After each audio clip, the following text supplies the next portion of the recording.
Sermão do Monte, capítulo 53, parte 3. A árvore e seus frutos. Há uma espécie de lavagem superficial que não foi suficiente, entretanto, para alterar a natureza íntima do indivíduo.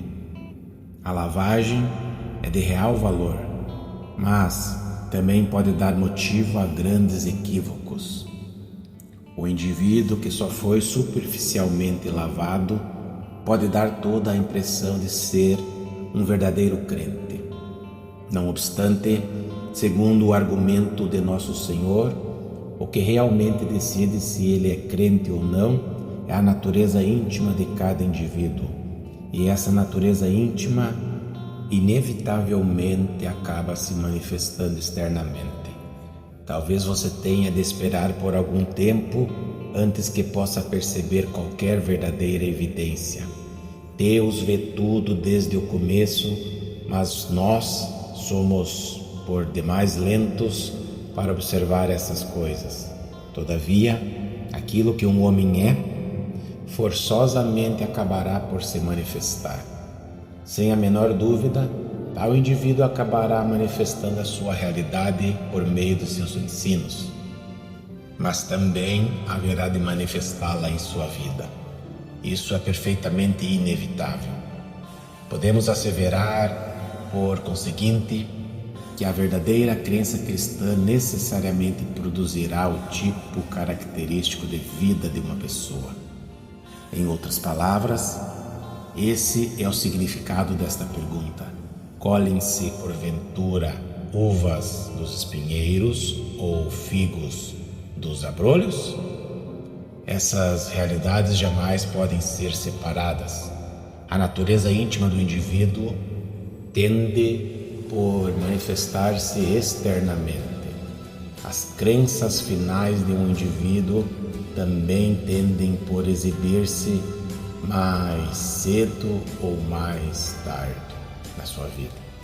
Portanto, devemos ter o cuidado para não confundirmos a realidade com aquilo que apenas se assemelha ao cristianismo, mas que, na verdade, não passa de simulação e de meras aparências externas. A exortação é que deveríamos ensinar e disciplinar a nós próprios, procurando sempre pelo fruto. Daqui por diante, precisaremos considerar em suas pormenores a natureza ou o caráter do bom fruto. Devemos procurá-lo em nós próprios e em nossos semelhantes. Devemos, porém, usar de grande cautela, porquanto há indivíduos que se postam de pé do lado de fora da porta estreita e que insistem diante de nós. Vocês não precisam fazer tanta coisa. Este é o caminho. E corremos o perigo de sermos enganados por tais indivíduos. Por conseguinte, precisamos aprender a discriminar entre o verdadeiro e o falso. E, uma vez mais, quando passarmos a examinar os respectivos frutos, precisaremos não nos olvidar desse fator de sutileza. Existem maneiras capazes de simular com grande maestria o verdadeiro comportamento cristão.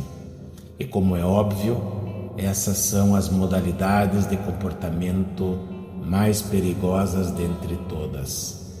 Parece cada vez mais claro que os piores adversários da fé cristã não são aqueles que estão francamente dedicados ao mundo, perseguindo aberta e militantemente os crentes, ou ignorando de modo flagrante os ensinamentos cristãos.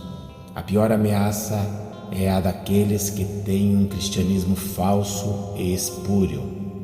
Esses são os indivíduos que ouvirão a condenação que o nosso Senhor aqui profere contra os falsos profetas.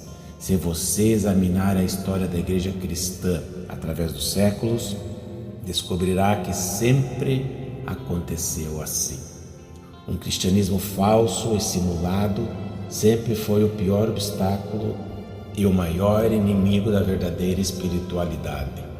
E, por certo, a maior dificuldade do momento é o estado mundanizado da Igreja. Deveríamos ficar extremamente preocupados acerca do estado da própria Igreja, mais do que acerca do estado do mundo fora da Igreja. Parece crescentemente evidente que a explicação do presente estado da cristandade pode ser encontrada no seio da Igreja e não fora dela. Precisamos não negligenciar essa questão da sutileza que circunda todo esse assunto e, por conseguinte, precisamos aplicar ao caso determinados testes, os quais são um tanto delicados. Os testes a serem aplicados podem ser de natureza geral ou específica. Aqui estamos, por assim dizer, contemplando alguém que faz profissão de fé cristã. Esse alguém não está dizendo coisa alguma que seja obviamente errada e também parece estar vivendo uma boa vida cristã. Como poderíamos submeter tal pessoa ao teste? Pode-se encontrar indivíduos bons, éticos e morais, dotados de elevadíssimos códigos e padrões morais de vida pessoal que se assemelham notavelmente aos crentes, mas que talvez nem sejam crentes sob hipótese nenhuma. Como se pode detectar a diferença? Eis algumas das indagações para as quais deveríamos procurar resposta. Em primeiro lugar, por que tais pessoas estão vivendo essa modalidade de vida?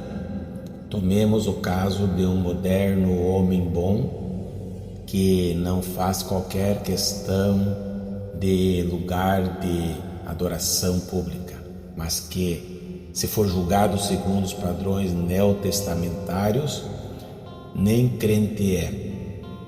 Por que tais indivíduos vivem como vivem? Há muitas razões para tanto. Pode tratar-se de uma pura questão de temperamento. Há certas pessoas que já nasceram com uma índole muito gentil. Elas possuem um temperamento e um caráter bem equilibrados. São pessoas tranquilas e nada há de naturalmente viciado e ofensivo nelas. Não precisam evidenciar qualquer esforço especial para serem como são, pois já nasceram assim. E esse é o tipo de pessoa que elas são. Trata-se de algo inteiramente físico e natural. Em segundo lugar, esses indivíduos vivem essa forma de vida porque têm determinadas crenças ou porque seguem a certos ensinamentos morais. Em outras palavras, existem pessoas que são aquilo que poderíamos intitular de bons ímpios. Essas pessoas são admiravelmente delineadas e analisadas em um livro da autoria de Rosalind Murray, intitulado The Failure of the Good Pagan, o fracasso de um bom ímpio. Esses indivíduos se caracterizam por padrões elevados e vivem em consonância com parte da fé cristã. Portanto, se tivermos de julgar as pessoas meramente segundo a sua aparência geral, de acordo com o que percebemos em suas vidas, é bem possível que nos enganemos a respeito delas. Com frequência se tem asseverado que há melhores crentes fora da igreja cristã do que no interior dela. O que essa declaração significa é que podem ser encontrados indivíduos de excelente moralidade fora da igreja. Porém, a boa moralidade de alguém pode nada ter a ver com o cristianismo autêntico. Não há qualquer conexão essencial entre uma coisa e outra. Os filósofos gregos do paganismo propuseram os seus grandes princípios morais antes da primeira vinda de Cristo.